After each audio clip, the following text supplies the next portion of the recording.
I stood there holding a tray of champagne while this millionaire mocked me in Russian, thinking I couldn't understand. He bet his friends $100,000 that no simple waitress could speak it. What he didn't know? I spoke 7 languages, and I was about to change his entire life.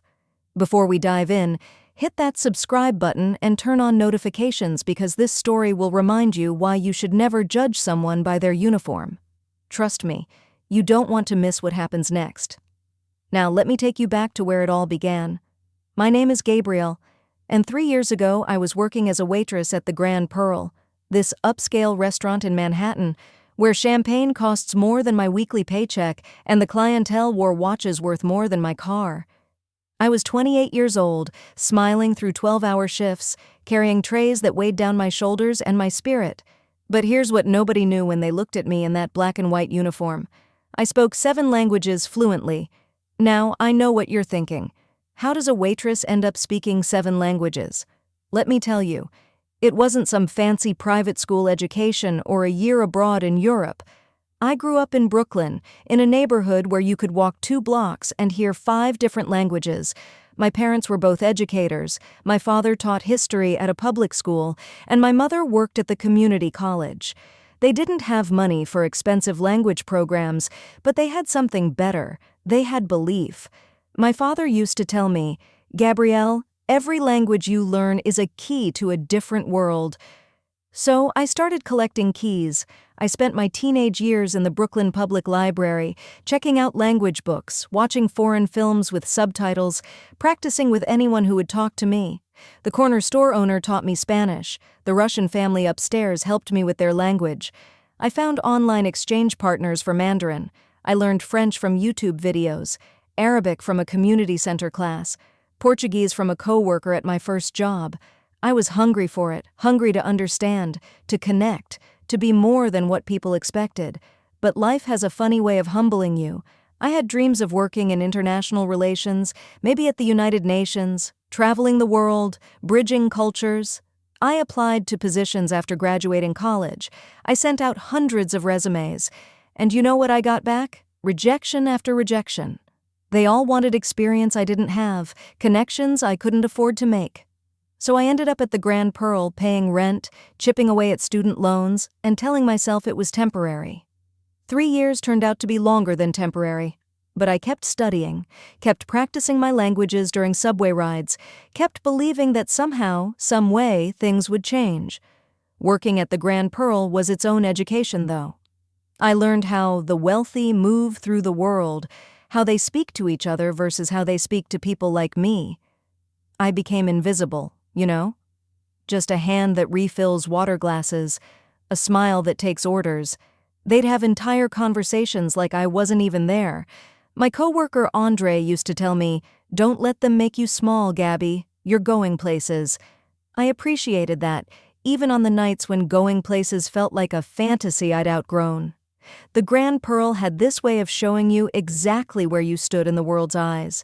Private dining rooms for people making deals worth millions, while we staff counted our tips hoping to make rent. That brings me to that night. It was a Wednesday evening in October, the kind of crisp fall night when the city feels electric. I was assigned to the private dining room, which usually meant better tips, but also meant dealing with people who felt entitled to treat you however they wanted because they'd rented the space. The reservation was for 6 guests, businessmen celebrating some big international deal. They arrived loud and confident, the way wealthy men do when they're used to every room bending to accommodate them. The one leading the group was Harold Westbrook, this real estate mogul in his 50s with silver hair and a suit that probably cost more than 3 months of my rent. He had that energy, you know? The kind of man who's never been told no in his entire adult life. His 5 associates followed him in, all of them riding high on whatever success they were celebrating. I did what I always did, smiled professionally, took their drink orders, made myself useful and invisible at the same time. That's the balance you learn. Be attentive, but don't impose. Be present, but don't actually exist in their world. They ordered top-shelf everything, barely glancing at prices, which told me this was going to be one of those nights where money flowed like water. Then something shifted. As I was pouring wine, Westbrook started speaking in Russian to the man next to him. I kept my face neutral, my hands steady, but inside my heart jumped because I understood every word. He was talking about the wait staff, making jokes about how these people probably couldn't point to half the countries they were doing business in. His friend laughed, and then they switched topics, talking about their Moscow deal. I finished pouring and stepped back, professional smile still in place. But Westbrook wasn't done. He got bolder, probably because he'd already had drinks before arriving. He looked right at me and said something in Russian about how I probably thought their conversation was so sophisticated, when really I was just counting minutes until my shift ended. His friends laughed. One of them switched to French, making a comment about the charming service. Another added something in Spanish about the ambiance. They were showing off for each other, you see, playing this game where they could flex their international business credentials and their language skills, using me as a prop in their performance. I stood there taking it, my face calm, but my mind racing. Part of me wanted to walk away. Part of me wanted to speak up right then. But I waited. I've learned that timing is everything. Then Westbrook did something that changed everything. He called over the restaurant manager and announced loudly, switching back to English so everyone could hear, "I'll tell you what. I'll pay $100,000 to anyone in this restaurant who can serve me in Russian." He was grinning, thinking he was hilarious. His friends were cracking up, slapping the table. The manager looked uncomfortable but smiled politely. Westbrook wasn't finished, though. He was on a roll now, emboldened by his audience. "Better yet," he continued, leaning back in his chair like he owned the world. "Serve me in 5 different languages and I'll double it. $200,000. More laughter. One of his associates said something like, "Harold, you're terrible." But they were all enjoying it. To them, this was entertainment. To me, it was something else entirely. I felt this moment of absolute clarity. I could walk away, finish my shift, cash out my tips, and go home to my tiny apartment. Or I could do what my father always taught me. I could use my keys. So I took a breath, straightened my spine, and walked directly to their table. In perfect Russian, I said, "Mr. Westbrook, I'd be happy to serve you in Russian. You mentioned earlier that people like me probably can't appreciate the sophistication of your conversation. I want you to know that I understood every word you've said tonight, including your comments about the staff and your belief that we're simply counting minutes. Your Moscow deal sounds promising, though I noticed you're concerned about the zoning regulations in the Presnensky district." The table went completely silent.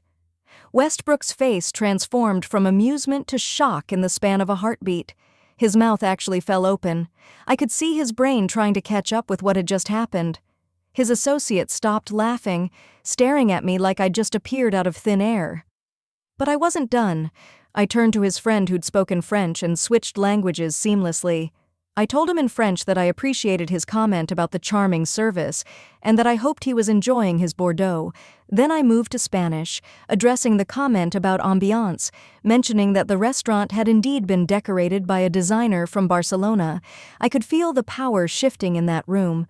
I went to Mandarin next, commenting on their Shanghai expansion plans that I'd overheard. Then Arabic, mentioning the Dubai properties they'd discussed. Portuguese, referencing their Brazil connections. And finally back to English, standing there with my tray, looking at 6 men who suddenly didn't know what to do with themselves. "I believe that's 7 languages total," I said quietly, "though you only bet on 5, so I'm not sure how that changes the math on your wager." The silence stretched out for what felt like forever but was probably only 10 seconds. Then one of Westbrook's associates started laughing, but it was different now.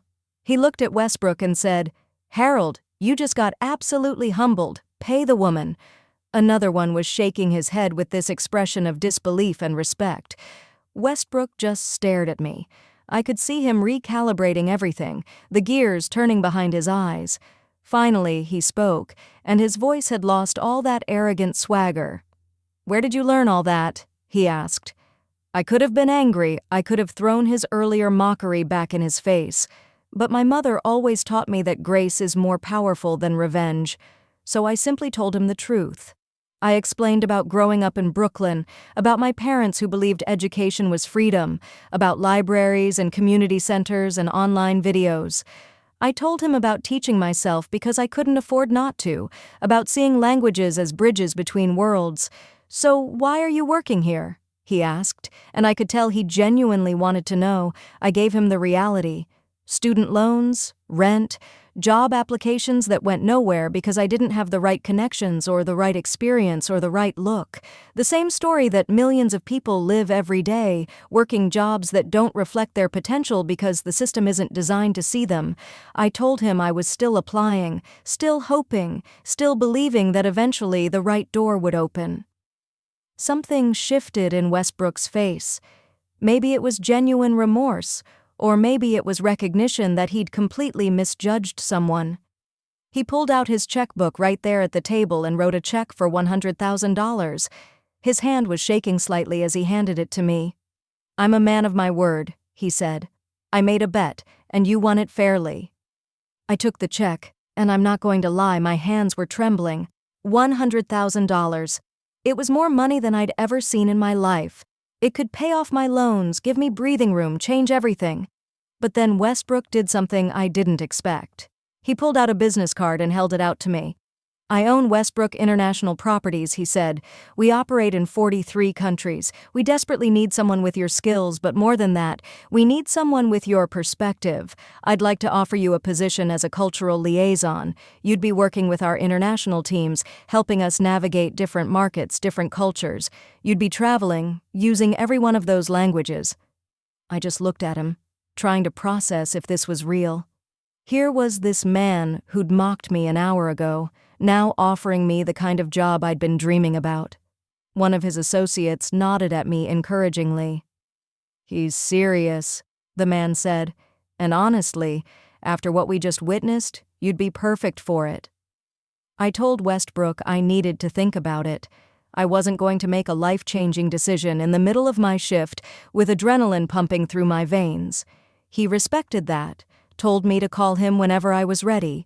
The rest of their dinner was completely different. They asked me questions about languages, about cultures, about my perspectives on their business. They listened when I spoke. It was like I'd suddenly become visible as a whole person instead of just a uniform. When my shift ended that night, I walked out of the Grand Pearl with a check in my pocket and a business card in my hand. Andre was waiting by the staff entrance, and when I told him what happened, he picked me up and spun me around right there on the sidewalk. "I told you!" he shouted. "I told you that you were going places!" But that night, lying in my bed in my tiny apartment, I couldn't sleep.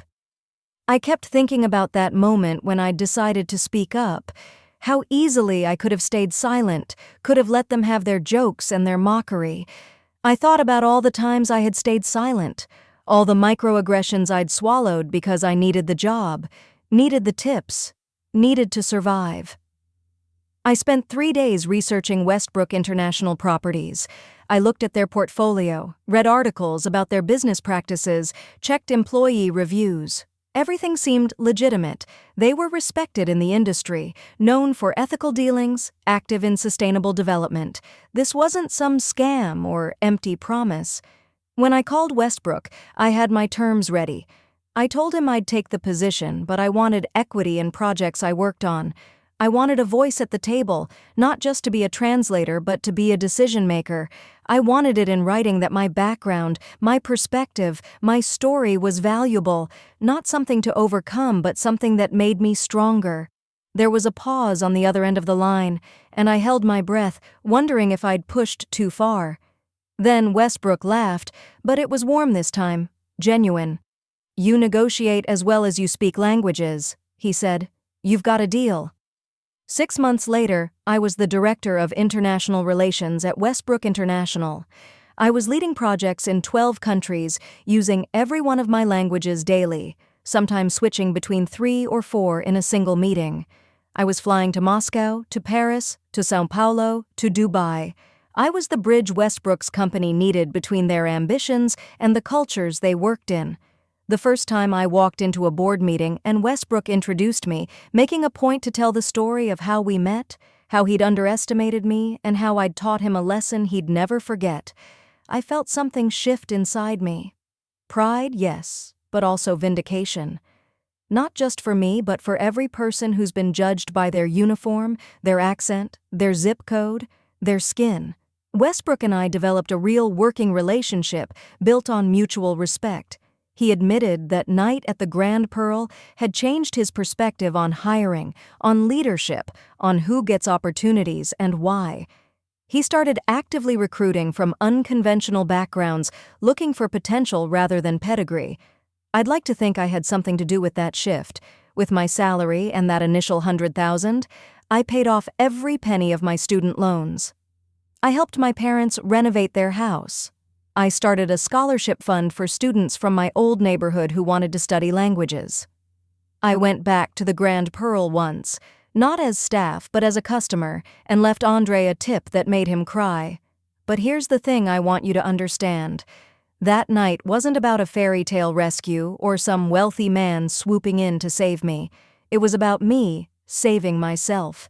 It was about knowing my worth when nobody else did. It was about having the courage to speak up when silence would have been easier.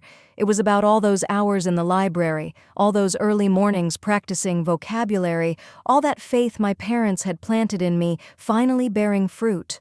People ask me sometimes if I'm grateful to Westbrook. And I am. I'm grateful he was decent enough to recognize his mistake and make it right. But I'm more grateful to myself. To the younger Gabrielle who chose to learn instead of giving up.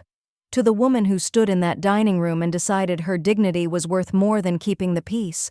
To everyone who encouraged me, believed in me, reminded me I was going places even when it looked like I was standing still.